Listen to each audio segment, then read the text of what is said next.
Une équipe de jeunes concepteurs à la tâche. El Mirage, agronome électronicien. Sawal, développeur designer. Et Rachid, développeur électronicien. À leur actif, cette couveuse. Le défi aujourd'hui, c'est de la rendre plus intelligente.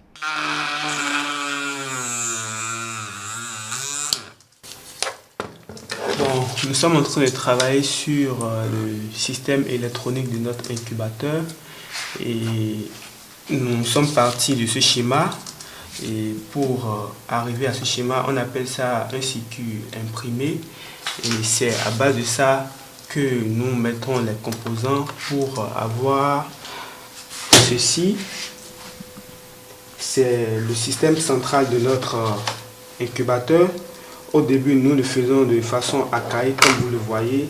Il y a des fils tout autour, ce qui peut un peu gêner l'utilisateur. Donc, aujourd'hui, nous sommes déjà arrivés à concevoir un système qui est sans fil. Ça, c'est le cerveau de notre incubateur. Une couveuse qui s'adapte. La technologie est mise au point pour faciliter l'usage à l'éleveur. Ce que nous faisons actuellement, c'est la partie intelligente de la machine, c'est-à-dire que nous sommes en train de lui mettre l'algorithme qui lui permet d'être automatique et intelligent. Et donc, c'est en fait ça, l'innovation de notre couveuse, c'est de permettre d'avoir des données statistiques réelles en temps réel. Tout est fin prêt. En 5 jours, la couveuse est conçue pour produire des poussins. Et nous sommes en train d'introduire les œufs dans le couvoir. Le couvoir, c'est prêt déjà, donc nous mettons les œufs pour pouvoir les incuber. Ça, par exemple, ce sont les œufs de poule. Et ces espèces-là, ils font habituellement 21 jours pour éclore. Une incubation contrôlée même à distance à partir de son smartphone. Vous voyez des espèces de volailles que vous pouvez couvrir avec l'incubateur.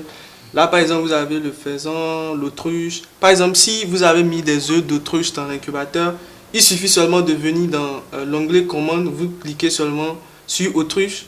Automatiquement, la couveuse prend en charge les données que vous avez envoyées et ça va couvrir. Les configurations de couvaison seront en fonction de ce que vous avez choisi ici. Un incubateur made in Bénin, l'aboutissement d'un travail depuis 2013 avec El Mirage, dont l'objectif est de renforcer le secteur de l'élevage au Bénin. Nous avons constaté que les éleveurs dans les villages, ils font de l'élevage traditionnel et dans une année, ils ont de la peine à avoir 30 poussins par poulet. Or, il y a des machines que nous pouvons concevoir chez nous, ici au Bénin, pour pouvoir améliorer la production. Je me suis rattaché au groupe parce que j'ai remarqué vraiment les compétences qu'il y avait quand je les voyais travailler. Et là, je suis en train d'apprendre aussi avec eux. Je suis leur pas. Que les jeunes vraiment puissent commencer à s'intéresser à tout ce qui est technique, tout ce qui est technologie et innovation surtout, parce que c'est de ça le Bénin a besoin. Ce besoin, El Mirage, Rachid et Sawal œuvrent à le réduire dans le sous-secteur de la volaille au Bénin à travers cet incubateur.